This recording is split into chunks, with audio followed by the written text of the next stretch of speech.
Sir మీరన్నట్టు ఇందాక 'పోకిరి' అంటే గుర్తొచ్చింది. ఏదైనా అలాంటి సినిమా వచ్చి ఓ 10 ఏళ్ల పాటు షేక్ చేస్తది. అంటే మైండ్ సెట్ మారిపోద్ది. మనం ఎలాంటి కథలు రాయాలి? ఎలాంటి సినిమాలు తీయాలి? ఎలాంటి క్యారెక్టరేషన్‌లు రాసుకోవాలన్న మైండ్ సెట్ కూడా మార్చేస్తది. ఇప్పుడు 'ధురంధర్' అలాంటి సెగ్మెంట్‌లో ఉందేమో అనిపిస్తుంది. 'ధురంధర్' చూసారా? 1 చూసానండి. 1 నేను చూసారు. రికార్డ్‌లో బిజీ ఆ! విత్ 2 2 చూడలేదు. చూడలేదు. హ్మ్. హ్మ్. చూస్తాను. మన రిలీజ్ అయిపోగానే చూస్తాను. హ్మ్. లేదు సార్. ఇలాంటి సినిమాలొచ్చినప్పుడు రైటర్‌గా ఇంపాక్ట్ ఎలా ఎలా ఉంటుంది? వాటి ఇంపాక్ట్ ఎలా ఉంటుంది? I love Aditya. He's a good friend. Ah, Major అప్పుడు ఆయన నాకు మెసేజ్ పంపించారు. Hi I am Aditya. I am the director of 'Uri' and I really loved your poster అని మెసేజ్ పెట్టారు. Out of the blue. అక్కడి నుంచి మాకు ఫ్రెండ్‌షిప్ పెరిగిపోయింది. సో, ఆయన యామి గౌతమ్ గారు యాక్ట్ చేసిన 'ఆర్టికల్ 370' అవును. వాళ్ళిద్దరే ప్రొడ్యూస్ చేశారు. ప్రొడ్యూసరా?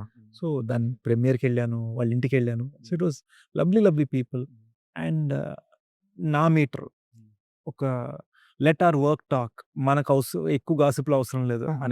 అనే బ్యాచ్. సో, అండ్ మేమెప్పుడు మాట్లాడుకున్నా కూడా వాళ్ళెప్పుడూ గాసిప్ చేయలే. వీళ్ళ గురించి, వాళ్ళ గురించి. So, that was beautiful.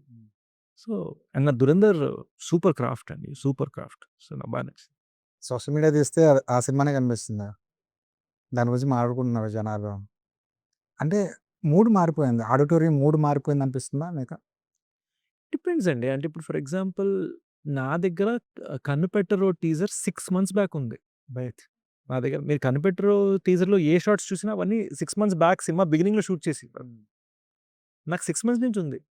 So, చాలామంది 'దురంధర్' టీజర్ చూసి మేము రెట్రో సాంగ్ పెట్టాం అనుకున్నారు. 6 మంత్స్ నుంచి ఉంది నాకు.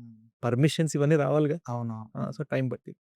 అలా వి ఆహ్, 'కనిపెట్టరు'ని రీమిక్స్ చేయాలనే ఐడియా కొత్తది. వాళ్ళ సుప్రియ గారిది. హ్మ్. షీ గేవ్ ద అంటే నేను చాలా రీమిక్స్ చూసాను గానీ, ఇలాంటి రీమిక్స్ చూడలే. అంటే అసలు దాని సౌండింగే కొంచెం కొత్తగా ఉంది. మీరు టీజర్‌లో వాడిన విధానం, ఆ షార్ట్స్‌కి దాన్ని మ్యాచ్ చేయడం అది చాలా కొత్తగా అనిపించింది. అసలు ఇదే పాటని తీసుకోవాలని ఎందుకు అనిపించింది? 2 రీజన్స్ అండి. ఒకటి చిన్నప్పుడు వైజాగ్ సెయింట్ మేరీస్‌లో ఫ్రెండ్ బర్త్‌డే సెలబ్రేట్ చేస్తున్నప్పుడు ఫ్రెండ్స్ స్కూల్‌లో డాన్స్ ఏయించారు. నేను ఫస్ట్ టైమ్ డాన్స్ చేశా ఫ్రెండ్స్ ముందు. 2 పాటలు మీద డాన్స్ చేశా. 'తూ చీజ్ బడి హే మస్త్ మస్త్' 'కనిపెట్టరు.' ఈ 2 పాటలే మ్యాచ్ చేసాయి. అండ్ హిందీలో ఏమో 'తూ చీజ్ బడి'. నేను చెప్పినప్పుడు సుప్రియ గారికి లెట్స్ డూ ఇట్ అని ఆవిడ ఐడియా ఇచ్చారు. నేను మామూలుగా నా చిన్నప్పుడు గురించి చెప్తున్నాను. రైట్. నా ఫీలింగ్ ఇలా నేను చిన్నప్పుడు ఇలా డాన్స్ చేసింది తెలుసా? నేను నాకు 'నాగ్స్' అంటే చిన్నప్పుడు బా ఇష్టం. నా 'హలో బ్రదర్' సినిమా బా ఇష్టం ఇలా చెప్తున్నాను. అంటే అప్పుడు తను why don't we use the song అని సజెస్ట్ చేశారు. నాకు కాస్టింగ్‌లో బాగా ఇంప్రెస్ చేసింది మన 'అనురాగ్ కశ్యప్' గారు. ఆయన మామూలుగా కథ ఒప్పుకోవడం చాలా కష్టం అంట కదా! ఎలా ఏం చెప్పి ఒప్పించారు? ఆయన సెట్‌లో వచ్చినప్పుడు ఆ వైబ్రేషన్ ఎలా ఉండేది? ఆయన ఆయన చాలా జెన్యూన్ సోల్ అండి.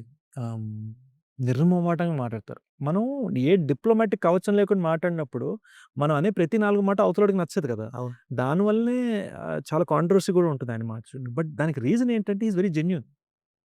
మనకు కూడా ప్రతి థాట్ వచ్చేది బయటికి చెప్పేసామంటే జనాలు ఇబ్బంది పడతారు. Open mind. Very open. So, almost ఒక లెజెండరీ క్రాఫ్ట్. కానీ చైల్డ్ లాంటి ఎంతూసియాజం. అండ్ నేను మొన్న కూడా అక్కడ ర్యాప్ దాంట్లో అన్నాను గదా! అవును. India's best Hindi dialogue writer మాకు ఫ్రీగా సెట్ ఉన్నారనమాట. ఆయన ఉండడం వల్ల. So, it was a beautiful experience. And I'm very grateful. Life గురించి మేము చాలా కాన్వర్జేషన్స్ మాకయ్యాయి. నా కళ్ళ ముందు ఆయన 'ఇనరిటు' 'అలెహాండ్రో ఇనరిటు' సినిమాని చెప్పారు. నా కళ్ళ ముందు. షాక్. గట్స్ ఉండాలి కదా! కొన్ని రోజులు. ఇప్పుడొస్తున్న 'డిగ్గర్' 'టామ్ క్రూజ్' ఫిల్మ్ అది. అవునవును. దానికి చెప్పారు. లీడ్ రోల్ అందులో. అని చెప్పి మన షాట్ ఏంటి అని అడుగుతున్నారు. నాకసలు ఫ్యూజులు ఎగిరిపోయాయి. కానీ డిస్కషన్ చేసారండి? ఏది? ఈ టాపిక్ ఎప్పుడైనా డిస్కషన్ చేసారా? అంతే అంటే ఆయనకి సినిమానే కదా! సినిమానే కదా! End of the day cinema అంతే. అంతే. So beautiful. ఆయన మైండ్‌లో Telugu cinema, Malayalam cinema, Hindi cinema, English cinema, Spanish cinema ఒకటే. సినిమా కదా! నువ్వు చెప్తున్న ఎమోషన్ ఏంటి చెప్పు నాకంటారు. ఇంక అంతకన్నా బ్యూటిఫుల్ సోల్ ఉండదు కదా!